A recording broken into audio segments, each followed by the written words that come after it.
través de la señal de Radio Nuevo Mundo, presentamos el programa Academia Libre, un espacio que sintoniza con la actualidad educacional, el desarrollo científico y el mundo de las artes. Aquí la Universidad Pública pone sus micrófonos al aire. Con ustedes, David Evia.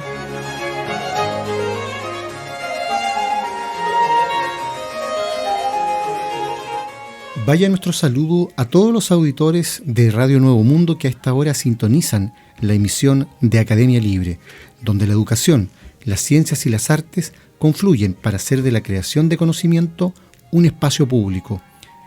Conversamos sobre educación en este bloque de Academia Libre a propósito de las definiciones que en el último tiempo ha tomado la autoridad respecto del sistema de medición de la calidad de la educación CIMSE. En función de ello han surgido opiniones interesantes, por ejemplo la de Alejandra Arratia, directora ejecutiva de Educación 2020, quien señala lo siguiente en el artículo: ¿tomar la temperatura más veces nos hace sentir mejor? La semana pasada se dio a conocer la aprobación por el Consejo Nacional de Educación, CNED, del nuevo Plan de Evaluaciones Nacionales e Internacionales 2021-2026, sometido a revisión de dicho Consejo por el Ministerio de Educación. Antes de analizar el fondo, es importante recordar que la facultad de definir este plan de evaluaciones no radica en la autoridad ministerial. La Ley General de Educación entrega esta función a un órgano autónomo, el CNED, de modo de resguardar que este tipo de decisiones sean diseñadas y fundamentadas como política de Estado, sin cuya aprobación no puede ser oficializado, contrario a lo que lamentablemente señalara la autoridad de la Agencia de la Calidad en los Medios en una inexcusable imprecisión. La principal reflexión que cabe respecto a este plan, sin embargo, se vincula con el fondo en dos ámbitos, uno vinculado al momento actual de los desafíos de la política educativa en el inédito contexto de pandemia y otro de mediano y largo plazo respecto de los sentidos y propósitos del sistema educativo en nuestro país. En relación a lo primero, el énfasis en la evaluación externa demuestra una profunda desconexión con la realidad de escuelas y liceos a lo largo del país y una preocupante desvalorización de la evaluación interna. Incluso durante el año 2020 se llegó a señalar que sin el CIMSE quedamos a ciegas. Expertos a nivel internacional han advertido que la crisis sanitaria impactará el aprendizaje a largo plazo y que tomará tiempo reducir las brechas educativas acrecentadas en la pandemia. En este contexto, la aprobación de un plan de evaluaciones con más pruebas censales, incluso reincorporando la de segundo básico, es una medida poco pertinente e injusta. Poco pertinente porque la evidencia muestra que la evaluación que tiene más impacto en la mejora de los aprendizajes no es la evaluación externa, menos si ésta responde al propósito de responsabilización con altas consecuencias, sino que la interna, más cercana al proceso pedagógico y por lo tanto vinculada a la retroalimentación de la enseñanza. No se entiende, entonces, que se reemplace la prueba progresiva de la misma Agencia de la Calidad, que sirve de mejor modo a este propósito de mejora, por una prueba censal y con altas consecuencias para las escuelas. Injusta, pues sabemos que en un país con los problemas estructurales de inequidad que tiene el nuestro, la pandemia ha golpeado de modo muy desigual a las distintas escuelas, por lo que con seguridad docentes y estudiantes de contextos más desaventajados serán los perjudicados con la reactivación de la clasificación y las consecuencias para los establecimientos a partir del año 2022. Este contexto incluso cuestiona la validez de los resultados para la toma de decisiones en un sistema de rendición de cuentas como el que existe en Chile. Por otro lado, y en relación a lo segundo, la pandemia y el proceso constituyente que estamos comenzando como país interpelan a una reflexión más profunda sobre el tipo de educación que queremos, sus propósitos y sus sentidos. Esta es una reflexión que se ha incubado desde hace mucho tiempo en el sistema educacional y hay diversas manifestaciones de la demanda por una educación más integral, que se ajuste de un modo más decidido a las definiciones del artículo 2 de la Ley General de Educación. Si bien es indudable que las pruebas han aumentado nuestra capacidad diagnóstica a nivel del sistema, no han implicado decisiones que impacten de manera sistemática en la reducción de brechas y en condiciones para que las escuelas desarrollen innovaciones pedagógicas que favorezcan la mejora e integralidad de las oportunidades para el aprendizaje.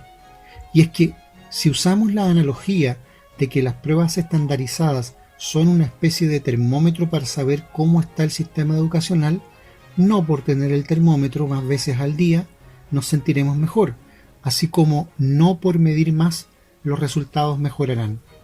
Por cierto que es muy importante contar con evidencia válida para la toma de decisiones, pero esto se puede lograr con pruebas muestrales que permitan compatibilizar de modo más balanceado el tener información con la reducción de los usos no deseados de los resultados de las pruebas estandarizadas. El sistema cuenta con evidencia respecto del impacto que las pruebas estandarizadas con altas consecuencias conllevan para la experiencia formativa en escuelas y liceos, en particular en cuanto al estrechamiento curricular, es decir, a la disminución de aquellas áreas de la formación que no son evaluadas por las pruebas estandarizadas. Para avanzar, se necesita más apoyo y confianza, mejores condiciones para el ejercicio profesional docente y potenciar el rol de la evaluación al interior de los establecimientos para poder retroalimentar de modo significativo las decisiones pedagógicas, no aumentar aún más las evaluaciones externas con las consecuencias. Nuevamente, mucho más que aumentar la cantidad de veces que usamos el termómetro, lo que importa son las decisiones que tomamos para cuidar la salud. Luego, ¿qué nos ponemos el termómetro? Es una visión que subraya, por cierto, esta paradoja que ha impedido al país por la situación de pandemia, pero también por la gigantesca brecha socioeconómica persistente en el país, adecuar las posibilidades del sistema educativo a las capacidades y opciones de aprendizaje de los estudiantes. Y entonces, por un lado, los estudiantes están sin clase y por otro, la autoridad pretende incrementar el número de evaluaciones externas, es decir, aquellas que promueven una competitividad insana entre escolares, entre los registros de las distintas escuelas y sin hacerse cargo del proceso didáctico que tiene lugar precisamente en el ámbito de la comunidad educativa.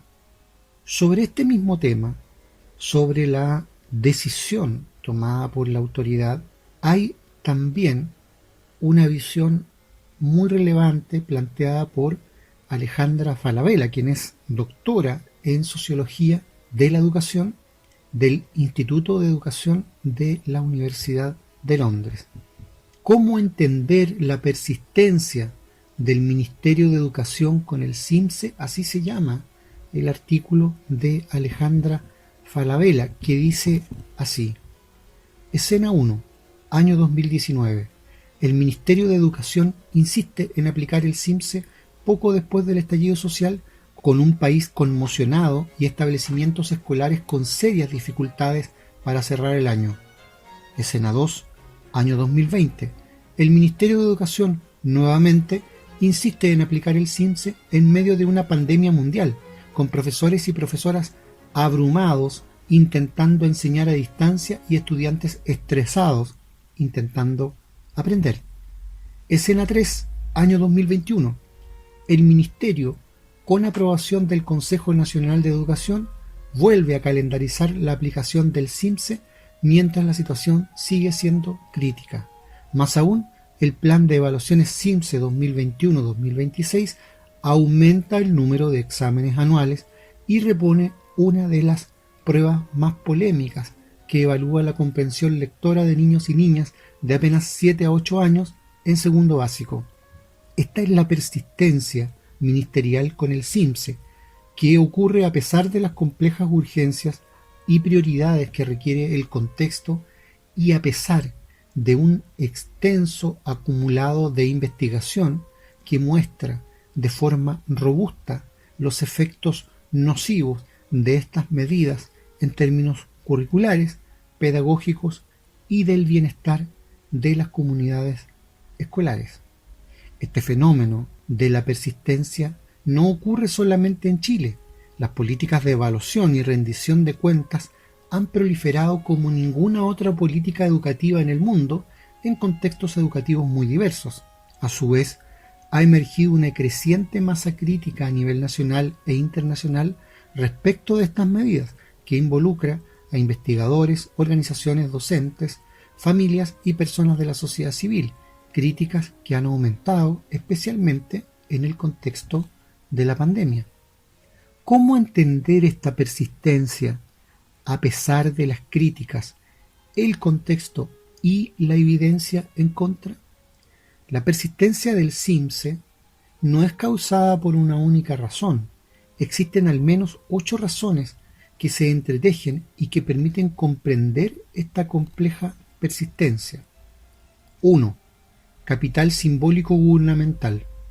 Evaluar le otorga un capital simbólico al gobierno, pues le permite aparecer como responsable, con conocimiento sobre el sistema, sancionando los establecimientos ineficientes. Mientras tanto, la responsabilidad de las fallas recae sobre las escuelas y sus docentes.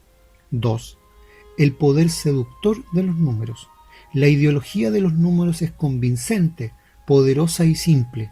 Con un número es posible representar, comparar y jerarquizar la supuesta calidad de un establecimiento. Los números reducen la comprensión de algo muy complejo. Esta simpleza cautiva y genera poder gubernamental. 3. Una política con un ethos elástico.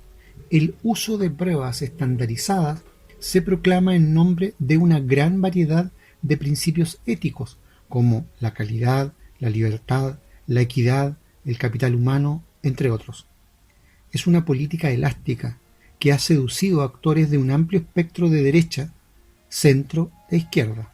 Por ende, es una política que genera fácilmente acuerdos legislativos, a diferencia de otras medidas, como por ejemplo el fin al lucro o la gratuidad, que en ellas nunca va a estar de acuerdo la derecha y casi nunca el así llamado centro. 4. Cultura evaluativa global. Existe lo que se llama una cultura evaluativa global, que se ha expandido especialmente por medio de organismos internacionales, tales como la OCDE, el Banco Mundial y el IEA. De este modo, circula la noción de que una buena práctica de gobernanza es implementar evaluaciones nacionales, a lo que se suma la presión por aparecer favorablemente en los rankings internacionales como el de PISA y el TIMSS. 5. Larga historia de evaluaciones. Chile tiene una larga historia de evaluaciones estandarizadas. Desde fines de los años 20, el Ministerio de Educación comenzó a impulsar las primeras pruebas masivas en el sistema escolar y ya en 1967 se estrenó la prueba de aptitud académica para el ingreso a la universidad y la prueba nacional de habilidad verbal y matemática para los octavos básicos. Posteriormente, en la década de los 80, se creó el Programa de Evaluación de Rendimiento Escolar, PER, y luego el CIMSE, que continúa hasta hoy.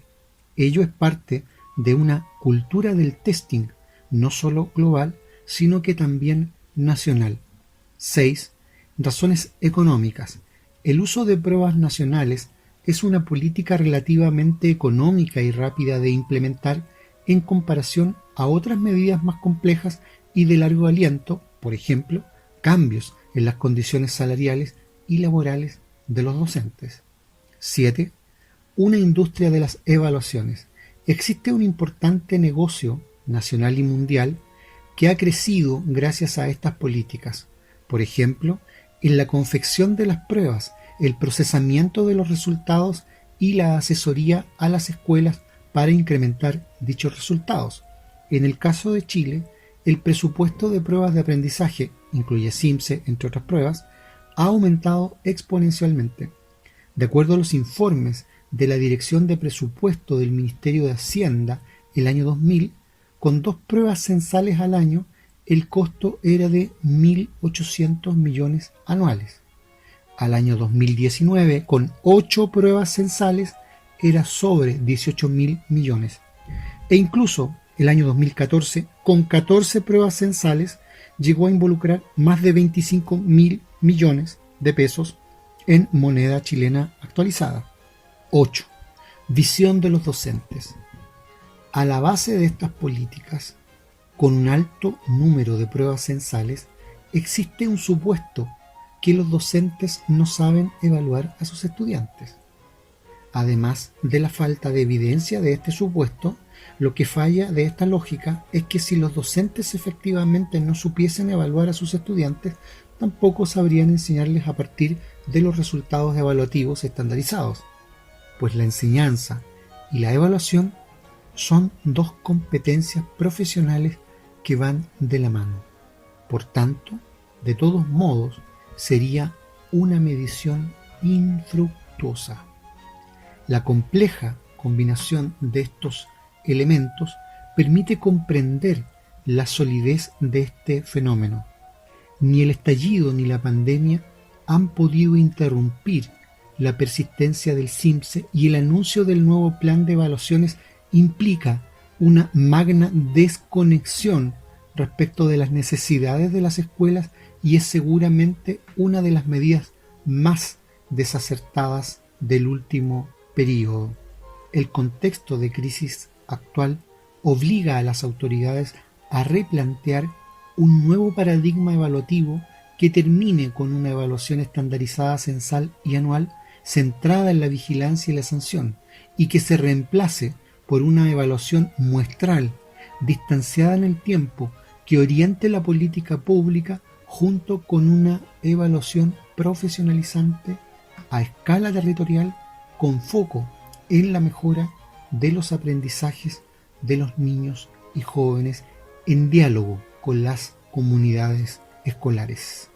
Hemos compartido entonces 2 visiones que plantean la crítica a la decisión tomada recientemente por la autoridad respecto de perseverar en mediciones estandarizadas como CIMSE e incluso agregar nuevos test a la misma en contextos absolutamente contraproducentes. La primera visión hacía hincapié precisamente en el marco de pandemia y alta desigualdad social que vive Chile para pensar que aquellos test, aquellas evaluaciones estandarizadas tengan frutos positivos, porque aquí no se trata de cuestionar la existencia de evaluaciones.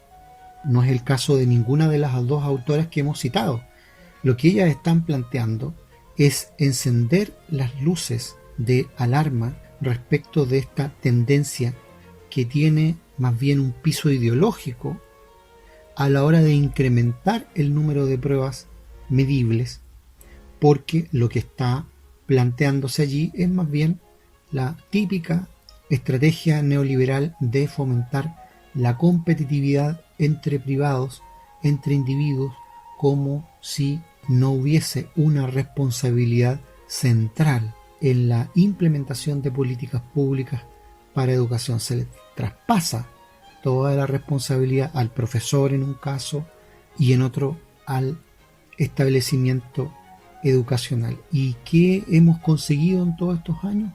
Absolutamente nada, salvo un resultado regresivo en la materia. Eso es lo que nos está planteando el primer artículo. El segundo, en cambio, subraya mucho más todavía las paradojas y las trampas que están en el nivel del discurso político de la autoridad sobre este tema. Es decir, aquí hay una socióloga, Alejandra Falabella, que está poniendo de relieve y avisando cómo esta estrategia de concentración de nuevos números por parte de la autoridad lo que hace es finalmente buscar un mayor poder gubernamental para desentenderse de las causas sociales que están detrás de los miserables resultados de la educación chilena, tanto en comparación consigo misma en términos históricos como en relación al resto del mundo. Es útil tener test internos, es útil tener test externos, por supuesto que es útil, pero lo que ha hecho la autoridad de manera sumamente irresponsable y además ciega, como señalan ambas autoras, tiene segundos objetivos. Aquí hay un interés claro por traspasar toda la responsabilidad al cuerpo docente, a las dinámicas pedagógicas que están detrás de los colegios, y en cambio no ocurre nada nuevo en materia de incremento salarial para quienes laboran bajo condiciones absolutamente desmejoradas, que ya lo eran, pero con la pandemia eso se ha elevado exponencialmente. Y hay que preguntarse entonces qué grado de autonomía puede reclamar ahora ese organismo que parece simplemente ser una caja de resonancia del gobierno de turno, porque las consecuencias las paga la comunidad educacional, las consecuencias las paga la sociedad chilena y particularmente los más humildes, no lo que están haciendo prestidigitación, pretendiendo convertir en un laboratorio y en objeto experimental a los jóvenes estudiantes chilenos.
Conversamos a esta hora en Academia Libre sobre ciencia e investigación porque científicos japoneses han recreado en un laboratorio las primeras etapas de la vida humana. En su esfuerzo por comprender las fases más tempranas de la vida y cómo pueden salir mal, los científicos se enfrentan a problemas éticos relacionados con el uso de embriones humanos. El uso de embriones de animales también está sujeto a restricciones basadas en consideraciones éticas, de todos modos. Para superar estas limitaciones, los científicos han intentado recrear embriones tempranos utilizando células madre. Uno de los desafíos en la creación de estos embriones sintéticos es generar todos los tipos de células que normalmente se encuentran en un embrión joven antes de que se implante en la pared del útero. Algunas de estas células eventualmente dan lugar a la placenta. Otros se convierten en saco amniótico en el que crece el feto. Tanto la placenta como el saco amniótico son cruciales para la supervivencia del feto y los defectos en estos componentes del embrión son las principales causas de la pérdida temprana del embarazo. Un grupo de científicos de los institutos Gladstone, el Centro de Investigación y Aplicación de Células IPS-CIRA de la Universidad de Kioto y el Centro Riken de la Investigación Dinámica de Biosistemas en Kobe, Japón, ahora ha demostrado la presencia de precursores de la placenta y el saco amniótico en embriones sintéticos que crearon a partir de células madre de ratón. Nuestros hallazgos proporcionan una fuerte evidencia de que nuestro sistema es un buen modelo para estudiar las etapas tempranas, preimplantaciones del desarrollo embrionario, dice Kiichiro Tomoda, doctor, investigador del Centro de Indagación en el recientemente inaugurado IPS en Gladstone y primer autor de la materia que se estudia y que aparece publicada en la revista Stem Cell Reports. Con este modelo podremos diseccionar los eventos moleculares que tienen lugar durante las primeras etapas y las señales que las diferentes células embrionarias se envían entre sí. En última instancia, este conocimiento podría ayudar a los científicos a desarrollar estrategias para disminuir la fertilidad debido a un desarrollo embrionario temprano que salió mal. Los nuevos hallazgos también podrían arrojar luz sobre una propiedad definitoria de las primeras células embrionarias que ha sido difícil de capturar en el laboratorio: su capacidad para producir todos los tipos de células que se encuentran en el embrión y, en última instancia, en todo el cuerpo.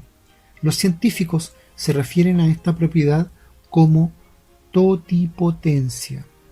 Kiichiro Tomoda y sus colegas utilizan células madre para generar embriones de ratón sintéticos que contienen los tres tipos de células fundamentales que normalmente se encuentran en los embriones preimplantacionales. La totipotencia es una propiedad muy única y de corta duración de las células embrionarias tempranas, dice Cody Kine, doctor investigador del Centro Riken para la Investigación Dinámica de Biosistemas y autor principal del estudio. Ha sido mucho más difícil de aprovechar en el laboratorio que la pluripotencia, agrega, refiriéndose a la capacidad de algunas células para dar lugar a varios, pero no a todos, tipos de células. Una perspectiva muy interesante de nuestro trabajo es la capacidad de comprender cómo podemos reprogramar las células en el laboratorio para lograr la totipotencia. Para generar embriones sintéticos, los científicos partieron de células madre pluripotentes de ratón que normalmente dan origen al feto únicamente, no a la placenta ni al saco amniótico. Pueden hacer crecer estas células, llamadas células madre epiblasto, y multiplicarlas indefinidamente en el laboratorio. En un trabajo anterior, el equipo había descubierto una combinación de nutrientes y productos químicos que podían hacer que las células madre del epiblasto se ensamblaran en estructuras de células pequeñas que se asemejan mucho a los embriones preimplantados. De hecho, las estructuras podrían incluso alcanzar la etapa de implantación cuando se transfirieran a ratones hembra, aunque degeneraron poco después. Esto significó que podríamos reprogramar con éxito las células del epiblasto para volver a una etapa anterior, cuando las células embrionarias son totipotentes, y proporcionar una pista de cómo podríamos generar tanto el feto como los tejidos que apoyan su implantación, explica Tomoda, quien es también profesor asociado del Centro de Investigación Específico del programa NCIRA. En este nuevo estudio, Kiichiro y sus colegas desarrollaron un modelo eficiente para estudiar las primeras etapas previas a la implantación del desarrollo embrionario. Para aprovechar ese trabajo y comprender mejor el proceso de reprogramación, los científicos necesitaban una resolución molecular. En su nuevo estudio, recurrieron a la secuenciación de ARN unicelular, una técnica que permite a los científicos estudiar células individuales en función de los genes que activan o desactivan. Después de analizar miles de células individuales reprogramadas a partir de células madre del epiblasto y filtrar los datos a través del análisis por computadora, confirmaron que después de 5 días de reprogramación, algunas células se parecían mucho a los 3 precursores del feto, la placenta y el saco amniótico. Además, a medida que se cultivaron en el laboratorio durante unos días más, los 3 tipos de células mostraron perfiles moleculares más distintos, con una sorprendente similitud con las células modelo embrionarias reales. Esto es lo mismo que se esperaría durante el crecimiento de un embrión normal, cuando los 3 tejidos adquieren distintas propiedades físicas y funciones biológicas. Nuestro análisis de secuenciación de ARN unicelular confirma la aparición en nuestro sistema de embriones sintéticos de los tipos de células que conducen a los 3 componentes fundamentales de un embrión de mamífero temprano, dice Cain. Además, revela con asombro detalle de los genes y las vías biológicas involucradas en el desarrollo de estos precursores y su maduración en tejidos específicos. Este conocimiento proporciona un telón de fondo integral contra el cual comprender los mecanismos del desarrollo temprano del embrión y las posibles causas de su falla. Por ahora, los científicos planean trabajar en formas de aumentar la eficiencia de su proceso de reprogramación a fin de producir de manera confiable grandes cantidades de embriones sintéticos similares a la preimplantación para estudios adicionales. Esto les permitiría llevar a cabo experimentos que hasta ahora eran impensables, con pantallas a gran escala de mutaciones genéticas que alteran los primeros embriones, y puede arrojar luz sobre las causas de la pérdida del embarazo debido a la insuficiencia embrionaria temprana. También quieren comprender mejor los pasos moleculares involucrados en la reprogramación. En particular, planean mirar a través de 5 días en el proceso de reprogramación con la esperanza de localizar células verdaderamente totipotentes en el origen de sus embriones sintéticos. El descubrimiento de que podíamos reprogramar células para adoptar estados anteriores y más pluripotentes revolucionó la biología del desarrollo hace 15 años, cuenta Tomoda, refiriéndose al descubrimiento de células madre pluripotentes inducidas por su mentor y el de Cain, el premio Nobel Shinya Yamanaka. En los últimos años, el campo de la embriología sintética, que utiliza células madre, ha experimentado una verdadera explosión, dice. Nuestro método de generar embriones sintéticos es más simple que otros y bastante eficiente. Creemos que será un gran recurso para muchos laboratorios, concluye. Noticias bastante relevantes son entonces las que se presentan en el campo de la investigación en biología y en medicina.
Hablamos de arte y cultura en Academia Libre en este bloque y lo hacemos porque las noticias nos vinculan al ámbito de la plástica.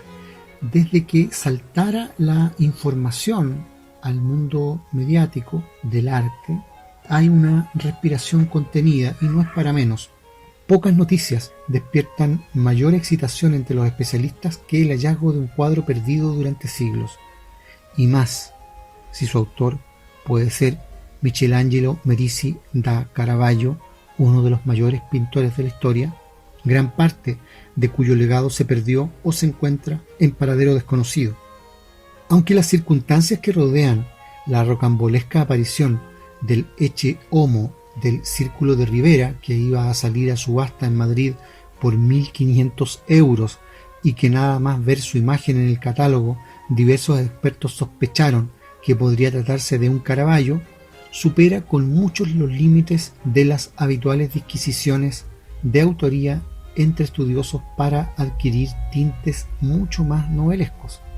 La Coronación de Espinas, un óleo sobre lienzo que mide 111 por 86 centímetros, tenía que haber salido a la puja en la casa de subastas madrileña Ansorena el pasado 8 de abril, pero un día antes el Ministerio de Cultura, alertado por especialistas del Museo del Prado, lo declaró inexportable y poco después la Comunidad de Madrid tramitó la declaración de bien de interés cultural, por lo que no se puede vender sin conocimiento del Estado, que se reserva el derecho de tanteo por el precio que establezca la familia con un comprador.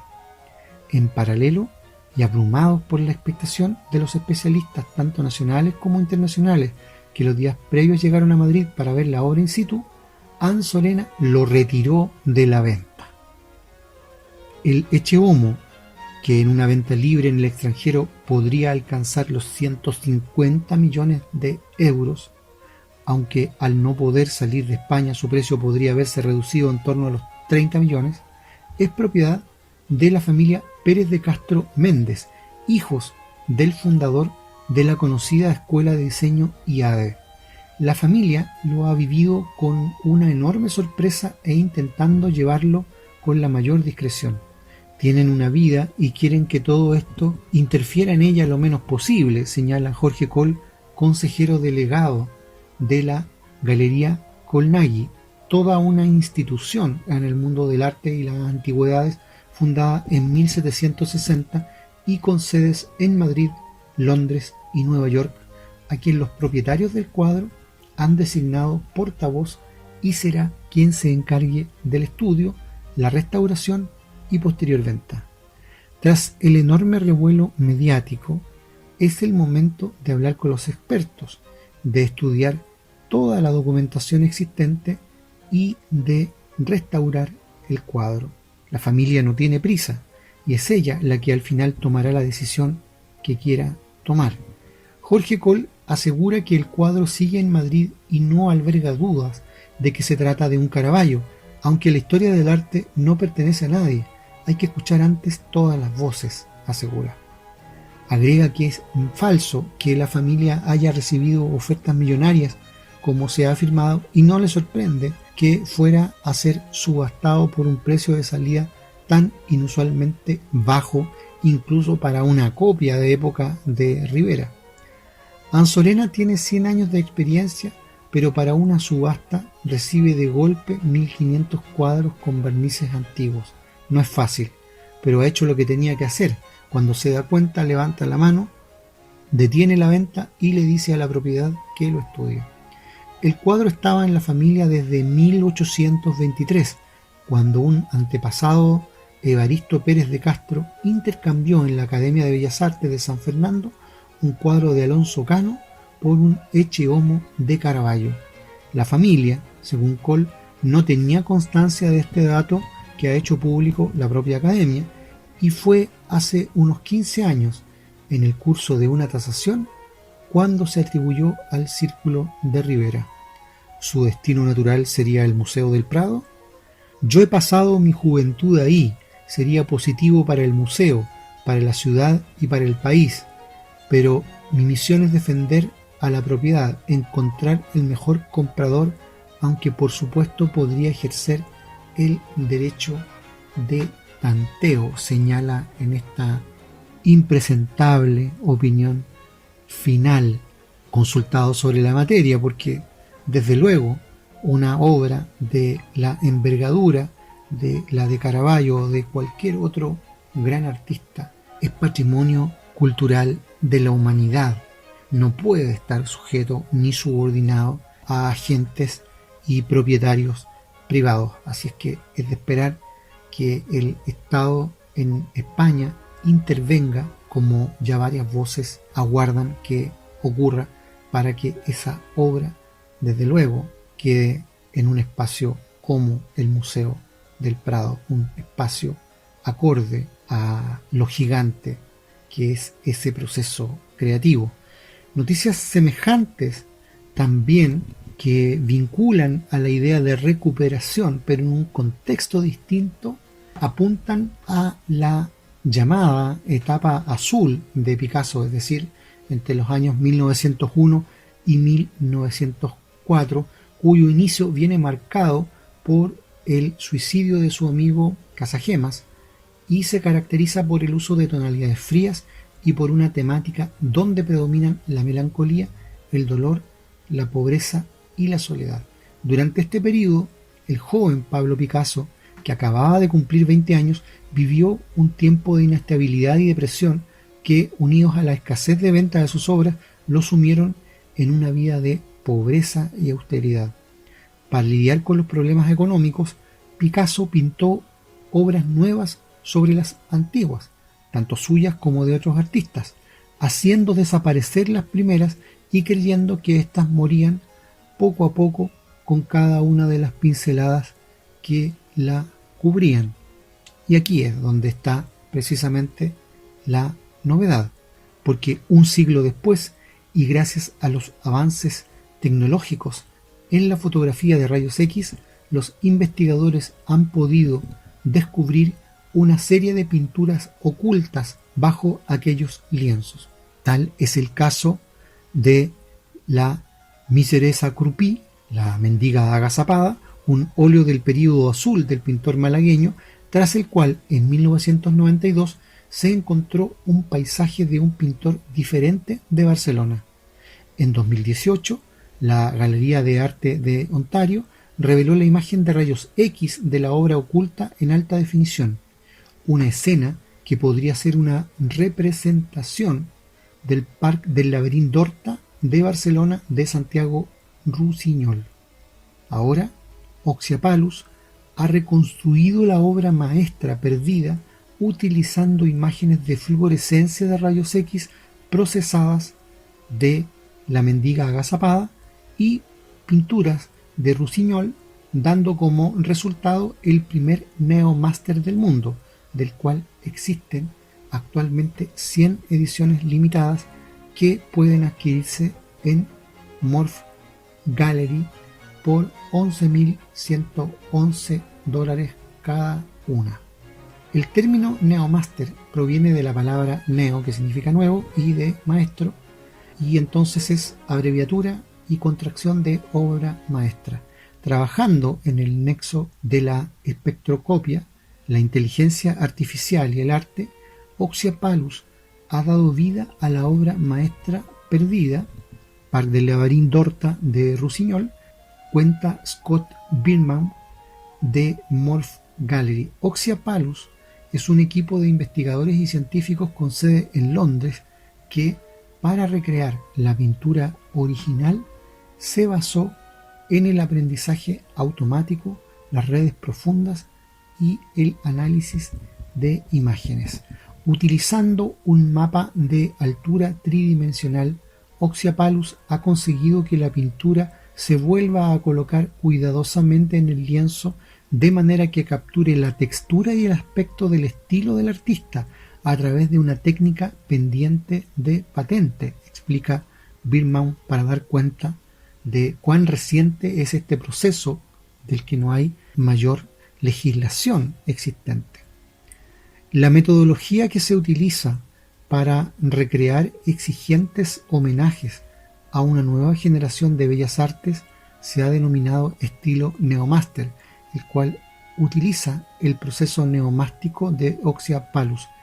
Dicho proceso neomástico combina las tecnologías de imágenes espectroscópicas, inteligencia artificial e impresión en 3 dimensiones para alcanzar el pentimento, es decir, el rastro visible de una pintura anterior, en el caso de una obra de arte, cuenta Scott.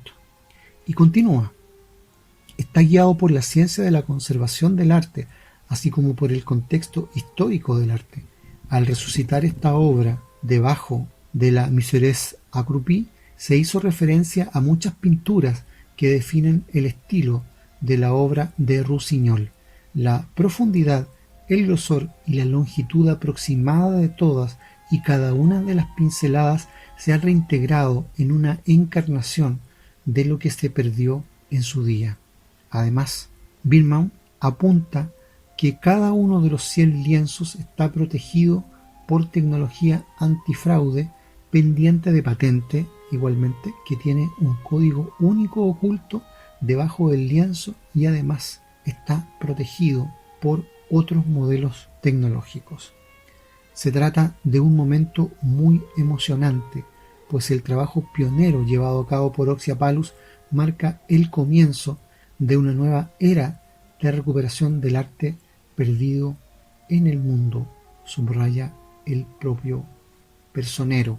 Tenemos entonces dos hitos de recuperación relevantes, una obra cuya autoría en materia de lienzo se ignoraba a la hora de someterla a una subasta por un precio irrisorio, bajísimo, al lado de lo que podría ser un gran Caravaggio, y por otra parte, la aplicación exitosa de un sistema tecnológico que reúne en un mismo plano distintas estrategias para la recuperación digital y material de un cuadro, en este caso de Rossignol, que estaba debajo de uno que había pintado en el mismo lienzo Pablo Picasso, nada menos que Pablo Picasso en su etapa azul. Es lo que ocurre en materia de arte en este momento y, por cierto, remeciendo al mundo de los creadores con estas dos buenas e importantes noticias. Concluye aquí, en Radio Nuevo Mundo, esta emisión de Academia Libre, un programa producido por la Comisión Ejecutiva de la Universidad. Agradecidos de su sintonía, nos reencontraremos con ustedes la próxima semana. Hasta entonces.